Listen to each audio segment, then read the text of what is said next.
All right. Good afternoon, everybody. Thank you for joining us here. Can you all hear me okay? I can't see any faces, but if you guys want to just give me a thumbs up or an emoji to make Yes, we sure. can hear you. Okay, thank you.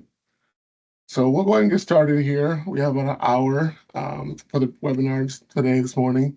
My colleague is going to kind of be monitoring some of the Q&A functions of the webinar. So I think if you have questions, that'll be in the Q&A section. The webinar's taking us about a half an hour to go through. I would say give or take a few minutes, and then we usually have about a half an hour or so for questions at the end. We do have some pre-received questions we've also gotten from the last webinar, and then prior to this one too, so we've also embedded those into the webinar at the end as well. We'll make sure we answer those as well. So hopefully we can get to most people's questions that they have in the time that's allotted. So thank you for joining us. I'll just kind of jump right in. I'm going to just share my screen real quick. Give me 1 second here. Let's see. I gotta move my screens around. So I have a couple screens. Give me a second here. Put it over there, and I'm gonna just hit share. And then we go over here.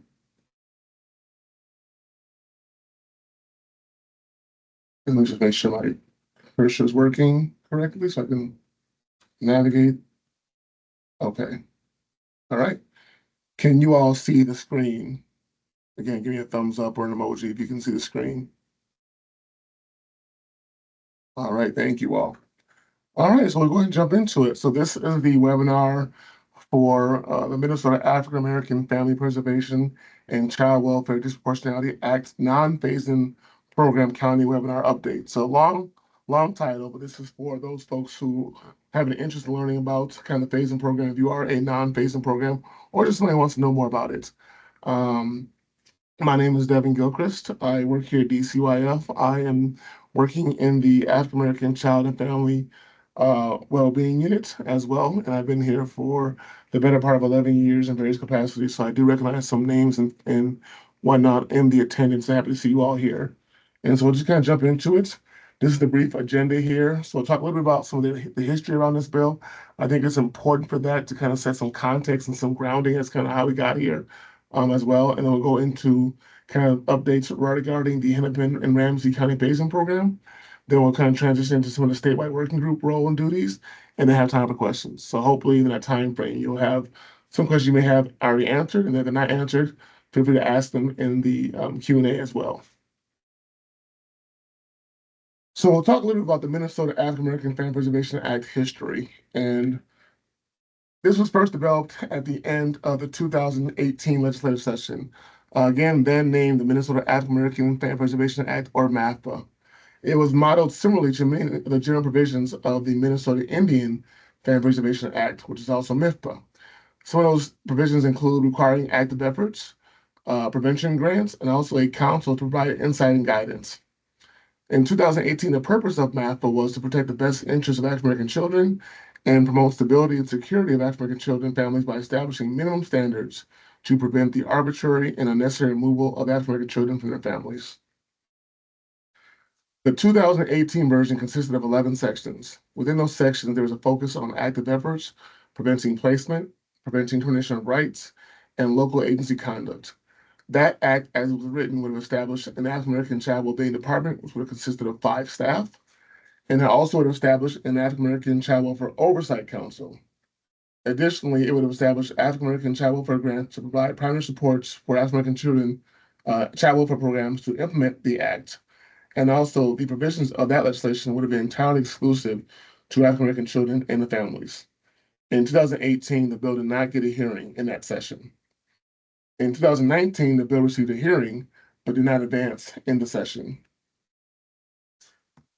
In 2020, the bill did not move forward in the session. And largely between 2019 and 20, the bill remained pretty much as it was written in 18. There wasn't really a lot of change between 18 and 20 for the most part. Concurrently, in 2020, the Child Safety and Permanency Division also developed a proposal for that session to address child welfare overrepresentation. That bill was not exclusive to only African American children and youth. It was more broad to any youth who was experiencing overrepresentation. That proposal was drafted to work in concert with and support the spirit and intent of previous efforts to advance early versions of MAAFPA at that time, which have been unsuccessful in passing. Within our proposal, it included key provisions that were consistent with MAAFPA efforts, including establishing staff to focus on disparity and disproportionality at a regional level, developing an advisory council, providing funding for prevention-focused grants to support reducing involvement in systems and disparities. And other parts that were not included in MAAFPA that we included in our proposal were also additional funding for PSOP, more support for minor parents, and also more funding support for homeless youth, and then also policy elements related to strengthening the requirements for relative search, and then also removing barriers to licensure in the background statutes as well. And both of those areas, policy areas, both passed in later sessions. I believe it was 2022. I think they both passed as well. As both the DHS proposal and MAAFPA did not advance, CSP leadership explored some alternative options for creating some intentionality in our division to address the ongoing concerns raised by groups and families around disparity and disproportionality around African American families. So in 2020, we used existing resources outside of legislation to create the permanent African American Child Wellbeing Unit, now called Child and Family Wellbeing Unit. In 2021, MAAFPA was introduced again into session. It received 2 hearings, but did not advance in the session. As MAAFPA did not advance again, CSB also looked for additional opportunities to expand the work of the unit, the African American Child Wellbeing Unit, using other resources that we already had at our disposal. This included adding an African American Child Wellbeing Advisory Council and also adding additional staff positions to the unit as well. In 2022, MAAFPA was still alive from the previous year, 2021. There was a transition in the legislative authors as well due to just whatever reason that happened. And then the bill did not advance in 2022. In 2023, it was not introduced and no action was taken on the bill in that session. So it kind of lay dormant for a year. That leads us to 2024. In 2024, the bill was then reintroduced as the Minnesota African American Family Preservation and Child Welfare Disproportionality Act. It was also known as the Layla Jackson Act. That latter name was removed by the authors later in the session 2024. This act was expanded to include other disproportionately represented children and no longer was exclusive to African American children and families.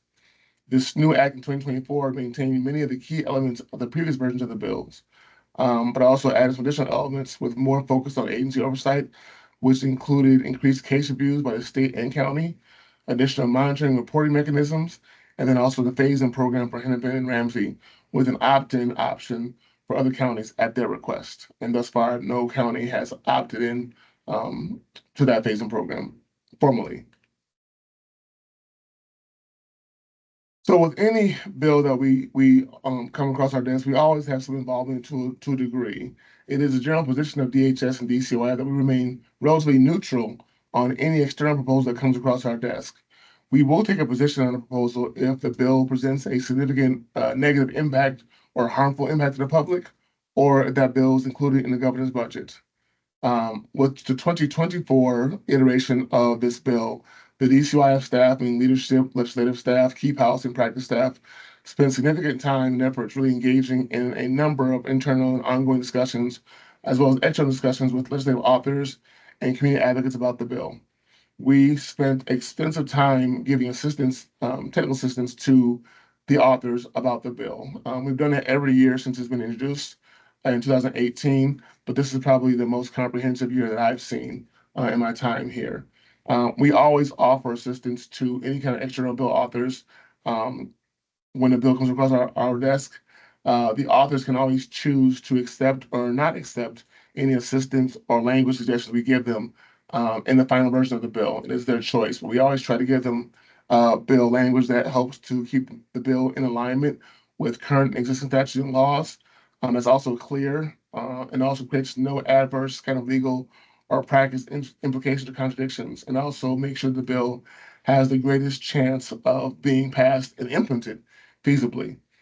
In that process, we as an agency always do try to generally identify areas where there may or will be county costs, But because it's not our bill and because we are not the counties, we cannot provide necessarily direct dollar forecasts or amounts for the counties. But we do try to indicate areas where we think there's going to be a cost to counties as well. I'm sure the counties can do their own impact statements around the cost to them on their own behalf. But we always try to make sure that that's clarified in our work. So in 2024, the Minnesota African American Family Preservation Act and Child Welfare Enforcement Act, also called MAAFPCWDA, passed and was signed into law in May of 2024. Again, this applies to African American and other disproportionately represented children based on 5 key demographic criteria. That is race, ethnicity, culture, disability, and low income status. Effective for Hennepin and Ramsey is the phase-in program, which began January 1 of this year. Both counties are doing what we are, I guess, effectively calling a graduated phase-in process, and we'll get to that a little bit later on in the presentation. And then, of course, statewide, the bill goes full implementation in January 1 of 2027. We know that implementation will require significant collaboration and reporting between DCYF, counties, courts, the community, and legislature. Um, Again, in the new version of the bill in 2024, it also codified the existing African American Child and Family Wellbeing Unit and also the African American Child and Family Advisory Council into statute as of July 1, 2024. And those are in statutes 260, 691, and 260, 692, which detail the duties of both the unit and the council.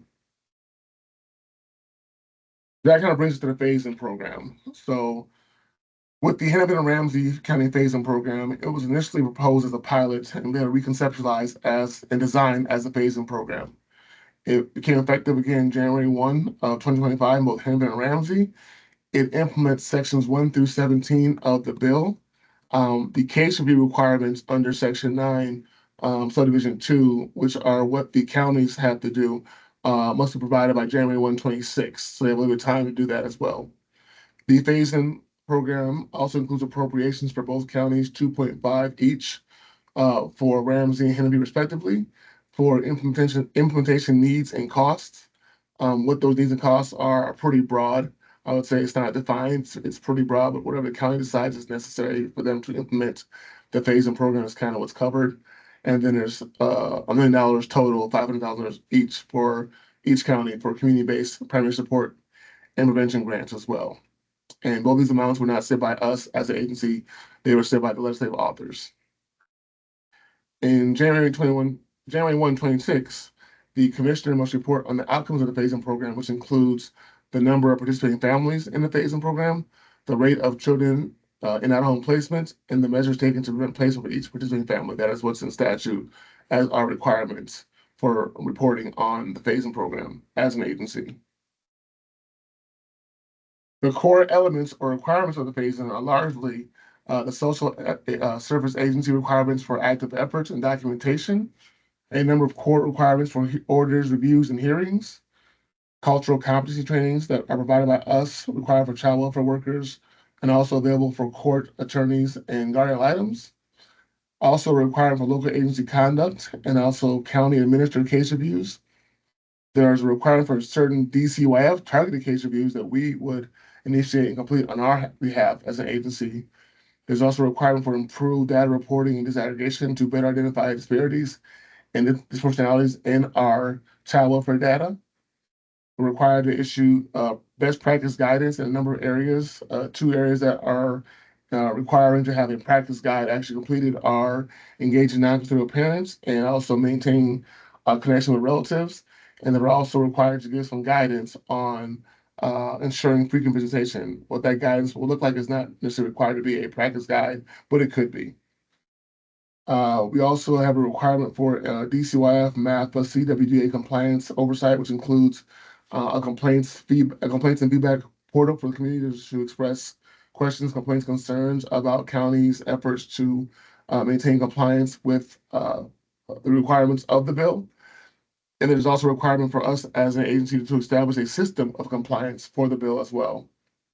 And then, of course, like I mentioned before, we established permanently in statute the African American Child Wellbeing Unit and also the African American Child Wellbeing Advisory Council. And then, of course, there are appropriations for FTEs, SSIS, council compensation, and then also the grants as well. So as we kind of prepared for the phase as an agency, we started a couple different ways. And so we started developing internal communities last year related to kind of generalized areas of legislation that we kind of determined were the key things that we saw. This includes, was not limited to courts, family preservation, leadership, permanency, placement, and training. So we have internal committees that meet on a regular basis to kind of discuss the areas around the bill that fall under these kind of broader domains to kind of determine what's the needs are, what the challenges are, if there are areas that are not clear, require clarity, and other dynamics of the bill language as well. The committees are also looking to identify kind of what things are we doing right now as a foundational practice or policy element related to that bill area that may align or could be refined or expanded to support the phase-in and later implementation. So I'll give you kind of a prime example of that is, as many of you all may be aware of, we already have an existing service, which we call constituency services, where anybody from the public can reach out to us about a case concern, question, comment, complaint, et cetera, et cetera. That's been in place for many, many years. And so that essentially is kind of the foundational piece we're using to build and kind of develop our feedback and compliance portal.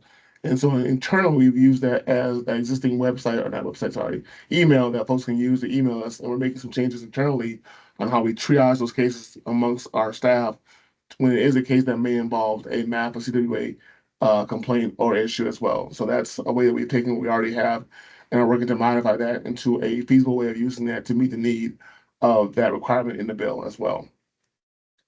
And so DCY staff met regularly, also up to 3 times to plan for the ongoing internal work and the phasing meetings. And that's really our leadership team. And so our leadership team is comprised of a number of individuals internally, assistant commissioner, our director, managers, supervisors, subject matter experts, et cetera, to make sure we are kind of ongoing planning for the work of the phase-in and our internal work to make sure we can move forward with a effective progress and structure.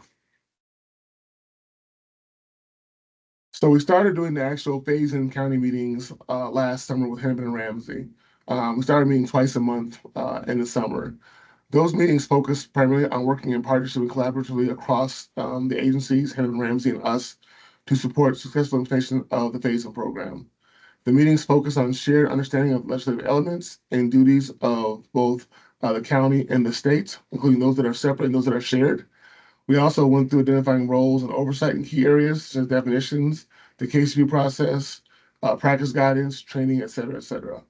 The counties really decided who they wanted to be in those meetings. We didn't decide. It's up to the counties to decide who they have attend, but usually it's their leadership in various capacities. It'll also be their legal staff, their county attorneys, other folks as well, that they feel necessary on their part to be a part of the process as well. And again, the meetings are also an opportunity for us to discuss planning, share updates, listen to concerns and feedback, and really work proactively towards the phase invitation that was scheduled for January 1 of 25. So again, their staff included leadership, admin, management, county attorneys, and others that the counties deemed necessary to be there as well. The DCY staff involved, again, were CFS and CSP, administration leadership, so assistant commissioner, directors, managers, supervisors, legal staff, again, policy staff, and other subject matter experts as well.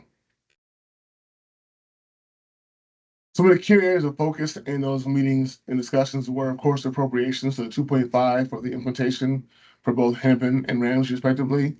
Again, there's no prescribed criteria or limitations for what that 2.5 includes, but examples might be staff salaries, technology needs, space, office equipment, training, et cetera, et cetera. So it's pretty open as to what that money can be used for. It just has to be used something functionally that helps them implement the phase in their county as well.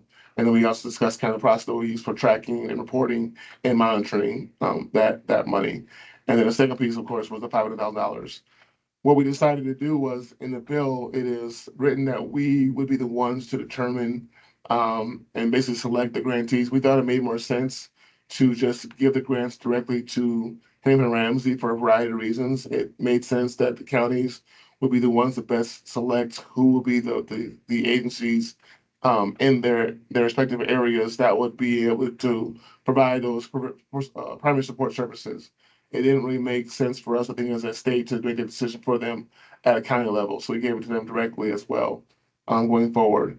And then, of course, we also have parameters around reporting. There, of course, are some things in statute that outline the criteria and the eligible use of those funds as well. But that being said, our job as an agency is to monitor that use and make sure it's used appropriately, and then also get reports of how it's going as well to help with our evaluation process. Um, so we had a number of meetings internally to figure out what was the best way to get the funds to the counties in the most expedient way as well, knowing that there's challenging and funding policies, procedures that could create delays in distributing the funds to the county. So we're trying to get around our normal way of funding and trying to find ways that are more expedient to the process. And again, we ultimately chose to issue full direct payments to both counties in advance rather than use our conventional process of using kind of a periodic invoice disbursement and reimbursement system, which would have made it hard for counties to use that money in an effective way as they broke it down over a period of time, and also would not allow them to use it before that time frame to use the money expires too. So it was the most effective way to do that work as well. So of course, with any kind of funding, government funding, there's always going to be challenges as well. So we have our own challenges internally that we always have to work through in terms of our processes and protocols, working within the legislative language that impacts how funds can be distributed to counties, working creative within our granting process, and also writing the contract and legal review to make sure it's agreement with the contracts and what it says in the language. And then again, as you write those contracts and agreements out, then of course the counties have to go to their leadership to review it, their legal team to review it, their county boards to approve it, which will take more time as well. So that together can be a little bit daunting and tedious to get that stuff done in a time sensitive manner, given all the nuances and all the various people that have to sign off on it and approve it. Some other areas of focus for the phase and county meetings were ongoing discussions and questions around the contextual definitions that are included in Section 3, 260.63, as well as other areas of the bill. Those include but are not limited to the active efforts. So again, what are active efforts? How are they tracked? How are they documented in real time? So we know there's a definition that describes active efforts as a continuous and rigorous level of effort, but life of the case. But what does that mean for workers in terms of how they do their work as well was a question that came up. Also, disproportionality. How do we know who is overrepresented if they're not being tracked? This kind of goes back to those 5 criteria of culture, race, ethnicity, disability, and low income.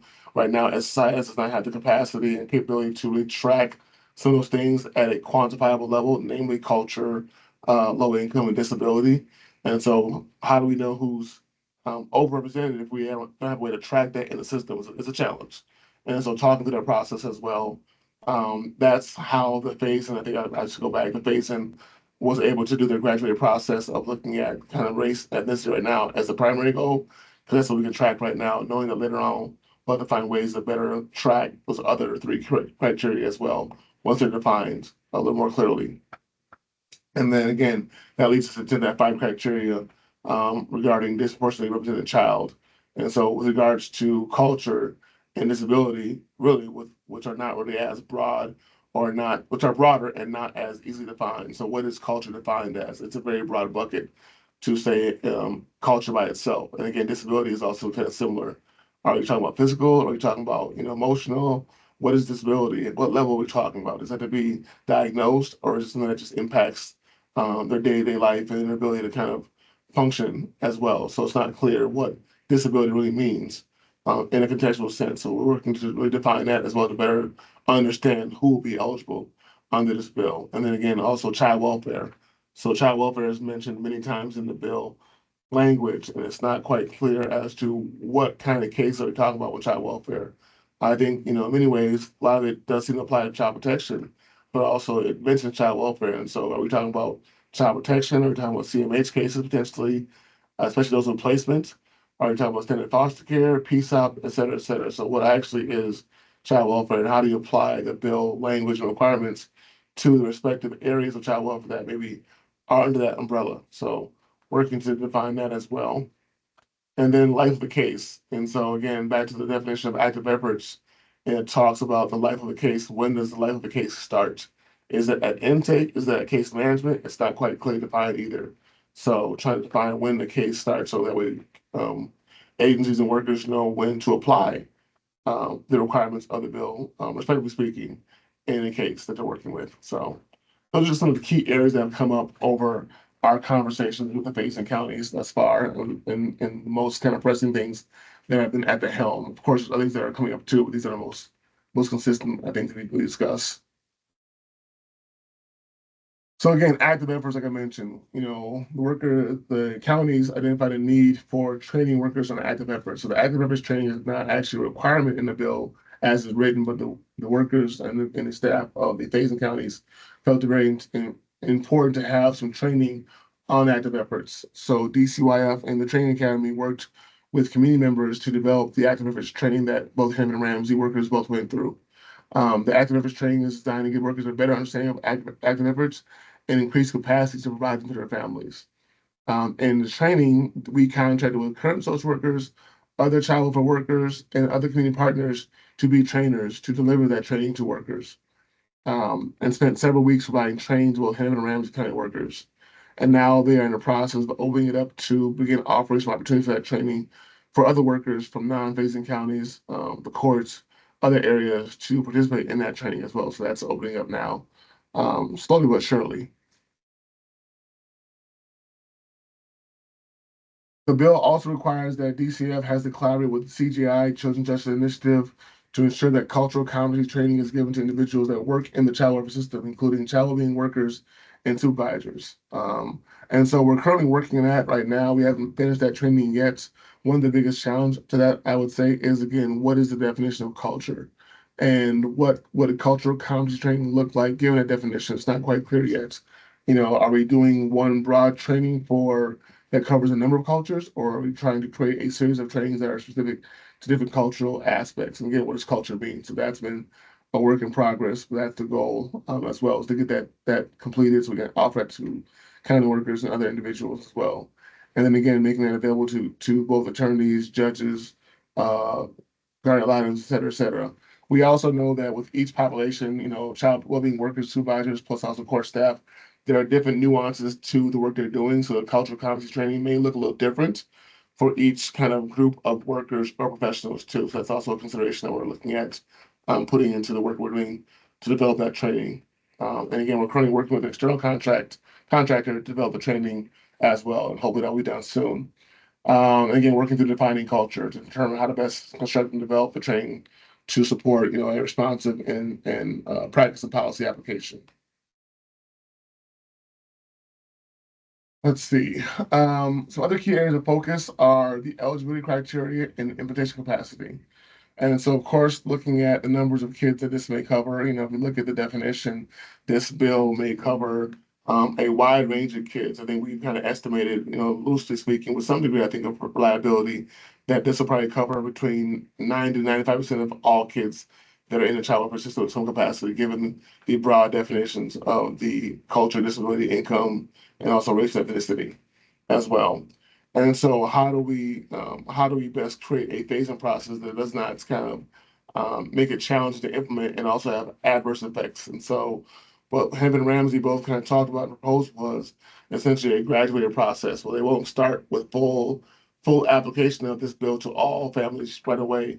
They'll do a tier process. We'll take a percentage of the total cases and then apply it across a percentage over time, and then increase that percentage over time to eventually get to 100% within a year or so of the process starting as well. So that was really designed not to be adverse against applying it to families. It was more so to have a way to facilitate a much more successful and effective implementation process for the phase-in as well. And because we can't really track at this point in time culture and disability and income, we as a department, agreed to focus on primarily race and ethnicity as the kind of determining factor right now. But that's the thing we can best and most easily track and quantify in our system right now. So that would include African American, American Indian, Alaska Native, and two more races based off of their current systemic overrepresentation in the system. We continue to have ongoing meetings. We pared it back from twice a month to monthly.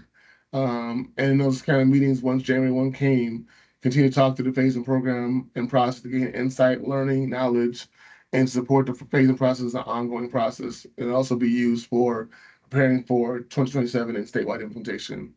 Again, those conversations continue to center on definition of child welfare, the required county case review process, and the need for a tool and other resources for both counties to create consistency and reliability in the data produced by those reviews as well. How the county and state can both communicate and collaborate regarding when we get complaints or allegations of noncompliance regarding the either MAAFPCWDA requirements or other child welfare requirements in statute and policy and practice as well. How to do that in a way that's collaborative versus feeling like it's more punitive and more a little harsher in terms of the approach and how we engage counties. And then, of course, the funding allocations. And so looking at the funding allocations and getting them out to counties was an ongoing point of conversation as well. All right, I'll get this real quickly and we'll get to questions. So we do have a statewide working group. So that working group is tasked with a couple different things. They provide some oversight of the phase-in program. They evaluate the cost of the phase-in program. They assess the cost statewide of implementation. And then by January 1, 26, they will submit a report to legislature that details the needs for implementation and recommendations for any statutory or policy changes. And then also they develop a statewide implementation plan and best practices. And the members of that working group are required to be representatives from MAACSA, as you can see, AMC, MICA, MCAA, both Hennepin and Ramsey, DCYF, and then other community organizations with experience in child welfare.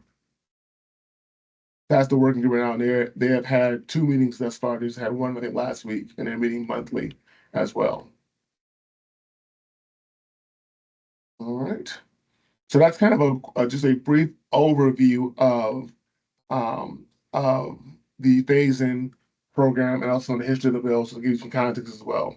And we have a number of questions we received pre-webinar, so I'll go through those first, and then we can go to anyone's that are in the QA that we haven't answered this far as well. And so the first question is for those of us who are not social professionals, can you explain how county services will be required to change? For example, will families receive more hours of the same services, or they will receive totally new services? So I think a couple things with that question. So the biggest, I think, tie-in is the active efforts. And so, of course, what this does is requires a change from reasonable to active efforts for a wide number of families across the service we provide to them already around preventing placements, case planning, permanency planning, et cetera, et cetera. So, it's hard to say, if families will receive more hours. It's possible that they could. I think the impetus is not so much on the number of hours quantifiably.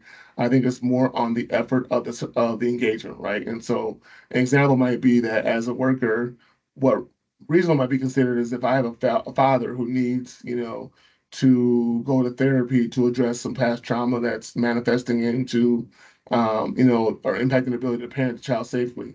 I may, as reasonable efforts, just talk to the father about therapy and maybe give them a brochure to a local agency that provides therapy. That might be considered reasonable. Active might be having a deeper conversation, maybe walking the father through the referral process. It might be make sure he has a gas card or a bus card to get there, making sure that the agency that I refer him to is accessible to them in their area. Working with him to find ways to work on his schedule, that kind of stuff might be considered active. So that's just an example of that. So it's not, I don't think it's so much necessarily new services per se. Of course, with the allocation that is going for prevention services and support services, the county may find new services that they have at their disposal now because of that as well. So that may tie into that going forward. But I think it's more about the level of involvement and effort that is given across the life of the case for a family. That's really the biggest change, more or less. Yeah, the second question, what are the phase-in counties discovering for their investigations and assessments, workers and health? Right now, we don't know yet. Right now, we're not quite sure yet. We're still, we have kind of let the phase-in go a little bit and kind of run its course. So now it's been about 5 months.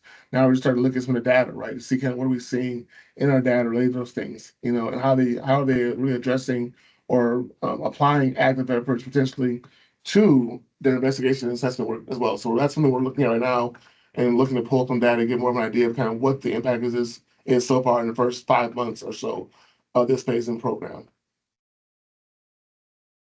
Let's see. What are the requirements that need to be completed prior to an auto petition being filed for a child who fits the criteria for MAAFPCWDA? And that, I believe, is in section, let me just pull up the thing real quick here. Give me a second. I think that is in section, anybody else knows, feel free to jump in, but I think that's in section, not 8, it's 7.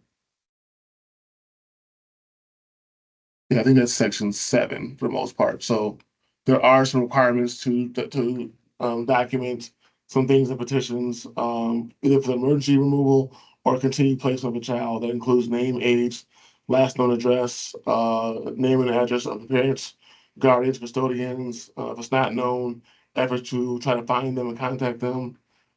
Steps to notify the parents of the court proceeding, the circumstances that led to the potential need for removal or removal itself. I think also the efforts that have been taken to assist the parents to have the child returned to their care. A couple things that are required as well. But that's in section 7, I believe, of the bill. Our counties finding 45 days to be enough time to complete all tasks around MAAFPCWDA? If not, is there a plan for extending, I think I would say, the 45 days? That, I think it depends on that. I think that's really talking about the time frame around investigation assessments. I think that the bill is not specific just to investigation and assessment. I think there's also an argument that it could just be more consistently applied to potentially once a case opens, but certainly nothing stops the county from applying it before a case opens, I think. But I think that the impetus is that it's not that you have everything done within 45 days. I think every case is going to be different. Every case has different nuances. So I think it's about really assessing the case and what the trajectory of that case is, and then figuring out what are the applicable parts of the bill you need to apply and when do you apply it. And then again, if there aren't any requirements time-wise that you meet those requirements. So it could be that, as part of the investigation or assessment phase that the county engages in safety planning. That could be something they do, or it could be that they do it once the case opens for case management. So it's either one is acceptable. But I think the county has to figure out their process on an individual level on how they want to apply it to those families they work with. Last one on this page, are the phasing counties discovering more or less cases are going to case management? Again, kind of similar to that third or that second bullet point, not sure yet. So we're still in the process of trying to pull some data to see what counties are seeing. Our next phasing meeting, I think, is at the end of the month. So certainly going to ask that question and see if there's anything we can discover from their work thus far in terms of data.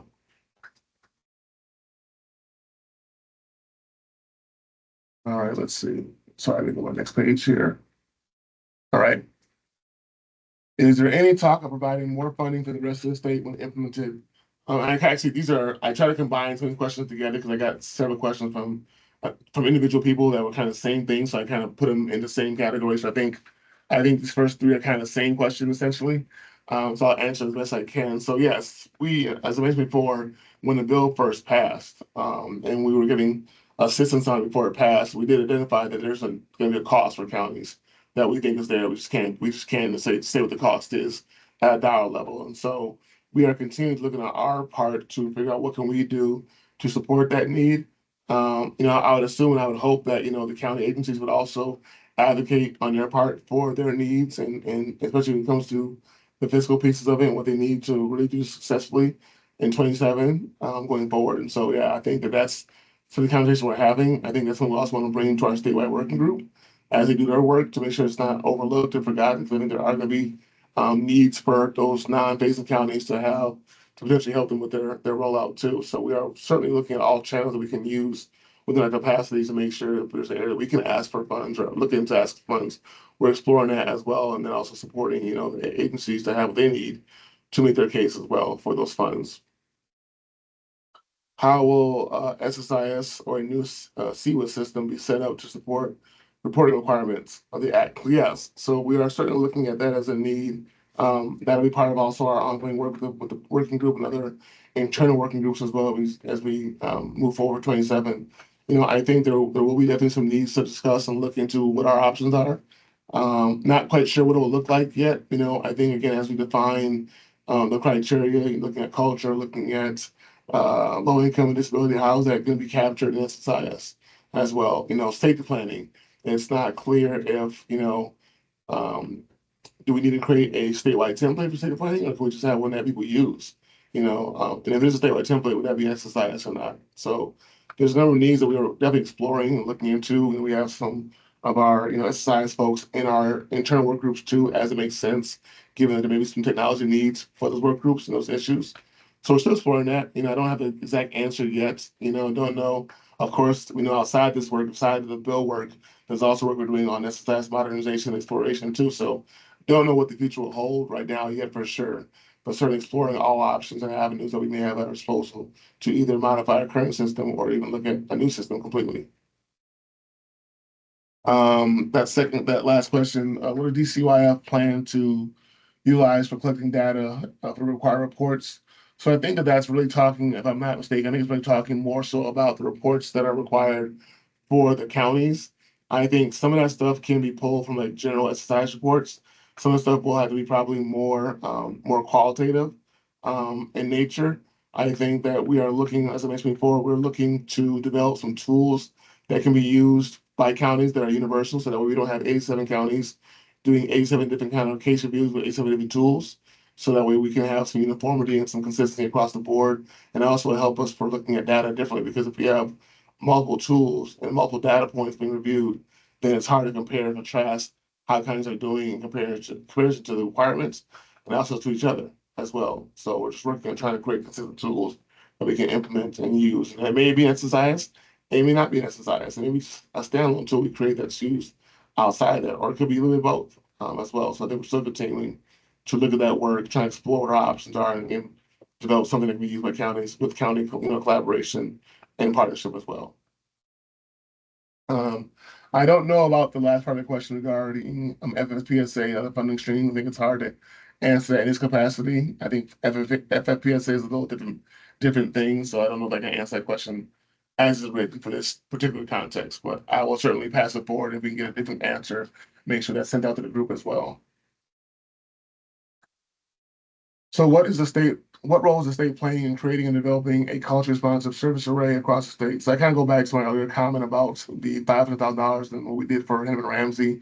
And again, the bill as it's written, that allocation is under our purview. But we would love to find a way to partner with counties, to better understand, to better develop a strategy to make sure that, what we give, what the counties are able to procure in terms of services are culture responsive, culturally adequate and accessible, and makes the most sense for that respective county too, given their unique needs and structure and demographics and whatnot as well. So more to come with that, I think, but certainly want to work in tandem in partnership with counties as we develop that process and as we get to a point later on in 27 of actually releasing funds to counties for that purpose. I think the target population goes back to the earlier conversation about the 5 criteria. And again, I think right now we can only pull data on race and ethnicity so far. So we're looking at ways to make enhancements and make changes to our SSIS where we can to allow for better data construction development and data analysis under this bill language as well. So that's still coming. I know we have some challenges regarding SSIS and some enhancement, um, barriers, but I think we're working around that, given the severity of the request and given the fact that this is also tied directly to legislation that might give some wiggle room to maybe move around some of those barriers as well. But I think that's the best thing I can say with that one right now. Will all remaining agencies use the same ramp-up schedule, or will each agency set their own implementation ramp-up plan? Don't know yet. I don't think anything is off the table right now yet. I think it's still new for us. I think it's new for agencies, of course. I think there's probably some room for discussion about that, and some concessions. Potentially, we don't know yet. I think it's a valid question. I think it's a fair question that agencies are asking, especially those who maybe have, not necessarily the number of cases that Ramsey and Hennepin have, but have, a fair amount of cases given their size too, as well. So I think that'll be probably a case by case basis, but I think we'll have some ongoing discussion with counties about that process moving forward and looking into how can we best support counties to create the most feasible plan for implementation for the respective counties. And then again, the last question, that kind of goes back to the statewide working group. So they are in charge of developing the plan essentially. And then from that plan and what it consists of, they'll have to figure out how do we resource the work, in relation to the plan requirements and recommendations too. So that's a duty of the working group that'll be taking place over the next probably, 6 to 9 months, more or less. And then we'll work to figure out how do we then take our responsibility as needed and move forward. All right.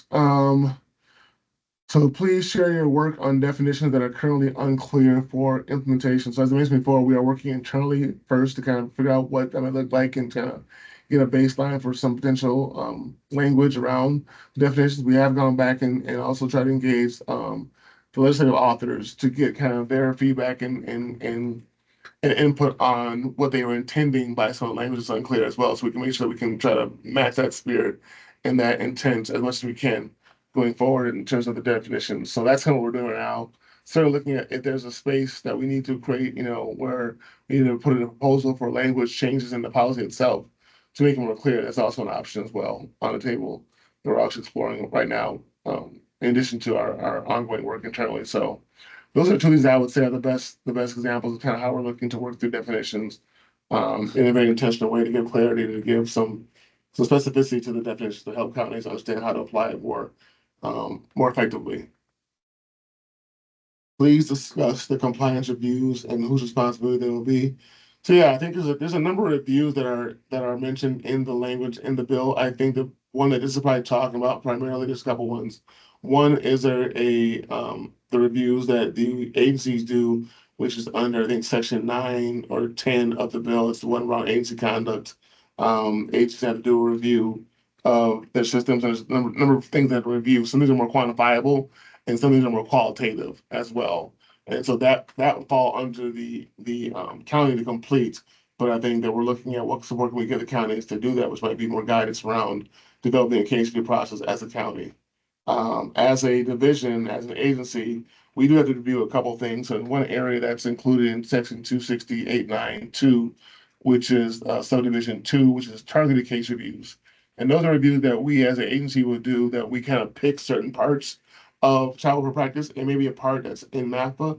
It could be part that's not MAAFPA, but we review that child practice to kind of see what it looks like across that agency. So we'll pull, a number of cases and then review those cases very intentionally going forward. So that's one aspect of the review process as the targeted case reviews that exist. And then, of course, the last thing I would say is that we have to, as an agency, develop a system of compliance around the bill. And so that is still a work in progress that we have to develop. And then that will be on the agency to us to kind of develop what the criteria is. Largely, I think it'll be around the key areas that the bill is requiring counties to do certain things on. But it is our responsibility as an agency to develop what that system review will look like going forward. So still in progress for that one. All right, so we got about 10 minutes left. These are the last two questions.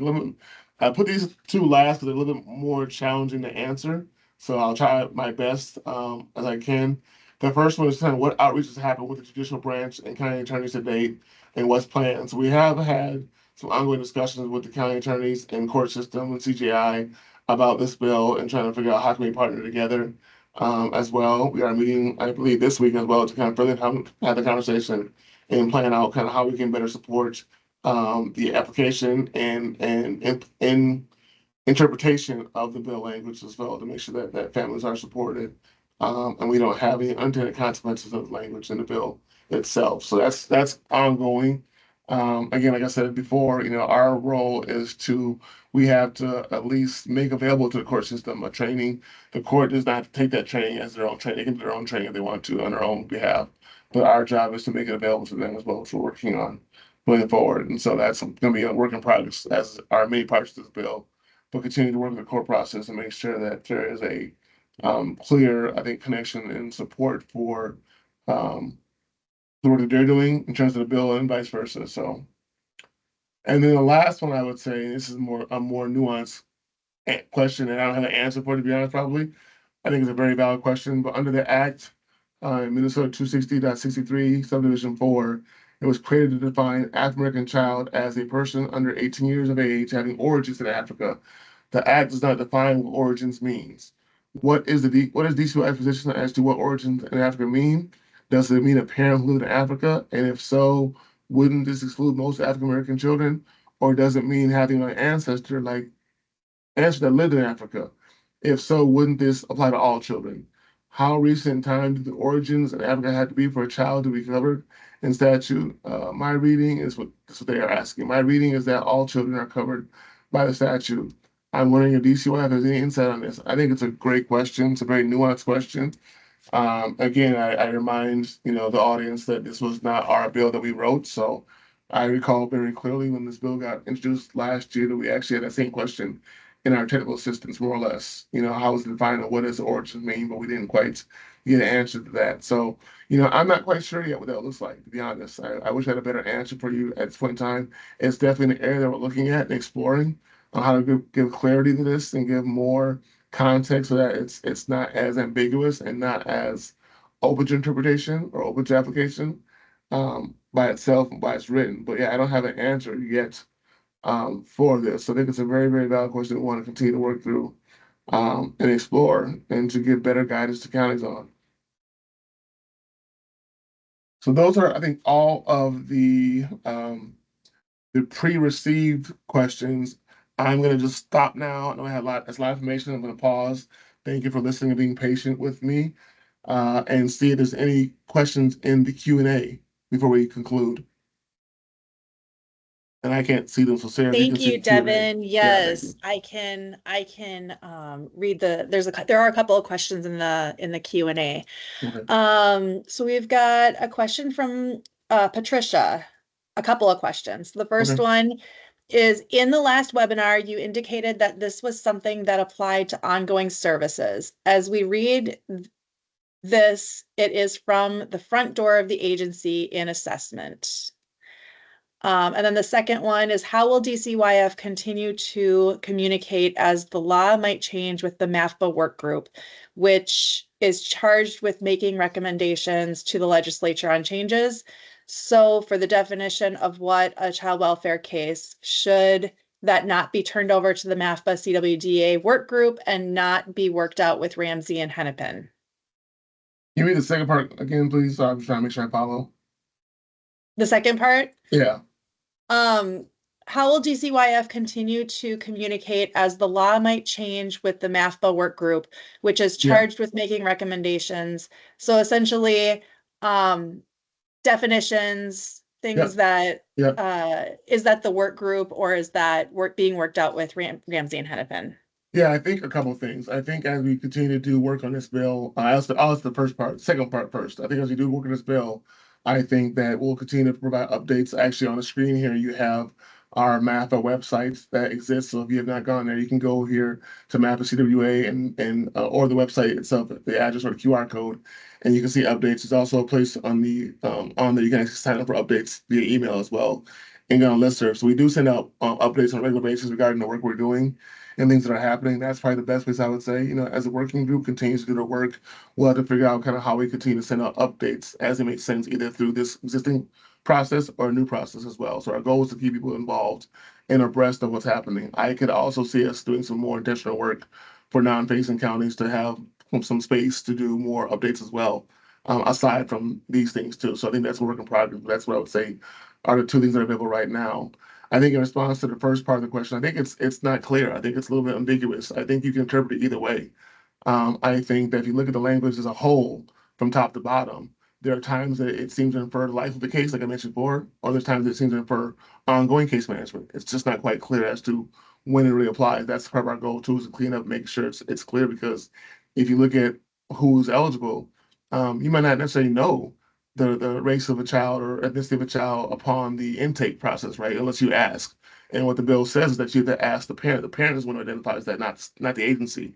So it's a little bit ambiguous. I think you can make an argument either way. That can go, early on and go later on. I think either way is not necessarily wrong or right. I think we need clarity on that as a whole, as well. And I think we're looking at it as a process. What I would look at is how are workers engaging families during that process. If you look at a lot of language in the bill, to engage families, a lot of stuff would happen typically more so in the ongoing case management process of the case. Not everything, but some things. So it's very open for interpretation, I would say. And so I think we're working to clarify, like, what is the life of the case, like I mentioned before, when do you apply it? And then again, how do you apply it across different parts of child welfare? So if you are applying it at the investigation phase or assessment phase, what does that look like real time, in terms of the work that you're actually doing? And then sharing that with people who really have questions or not sure how to do it as well. So I think that's a very valid question. And that's some of the ambiguity of the bill itself. So we're working to kind of create more clarity around that process. All right, thank you, Devin. Yeah. Next question is from Audrey. How do you anticipate the current state of the budget and budget cuts Mhm. will impact counties getting additional funding to support the implementation of this? Yeah, I'll be brief because I think I don't want to overstate things or speak out of context. I think it's a real challenge. I think we all know government. I think we know that funding challenges are real, and so we can't speak to what will happen. I think it's a real consideration. I think it's a real consideration and dynamic of this work that may or may not happen. We don't know, but I think it's something that's real.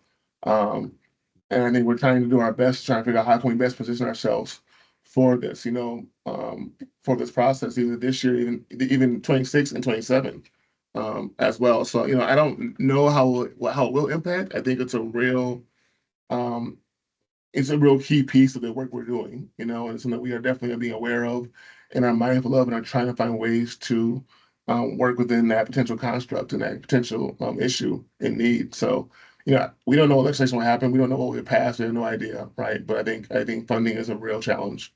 Absolutely.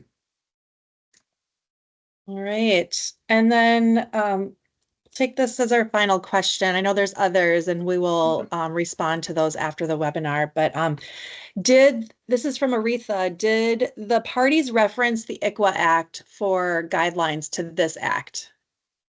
No, that really came about because several years ago, as we were giving assistance to this bill, and what we pointed out is that, it was not clear. It was a little bit ambiguous as to who this applies to, and when it was written, we still say that, there's a number of kids. There's kind of two arguments or two kind of trains of thought. We know that there'll be kids who are not MIFA and ICWA eligible that this bill will cover, right? Very clearly, right? That could be, non recognized tribes, Canadian tribes, et cetera, et cetera. But also, I think there's going to be arguments that this bill may apply to both kids who are ICWA and MIPA eligible and eligible for this bill too. So you may have that overlap as well. The goal was to, in that language, again, that wasn't our language, but that was included, I think, to just clarify to a degree that this does not supersede the requirements that county has to still engage tribes under MIPA and ICWA requirements. So it's not either or when those kind of cases arise. If that helps to answer the question. Yes, thank you, Devin. So as I mentioned, we will answer the rest of the questions in writing after this webinar. We will be sharing out the PowerPoint to all registered participants, so you can expect to receive the slides. And then I'm also putting in the Q&A area the Gov delivery for MAAFPCWDA. Our intention, and this has been up and running for about a month now. The intention is to put out weekly updates through this Gov delivery. So please subscribe to that. Thank you everyone for attending and have a great day. Thank you all.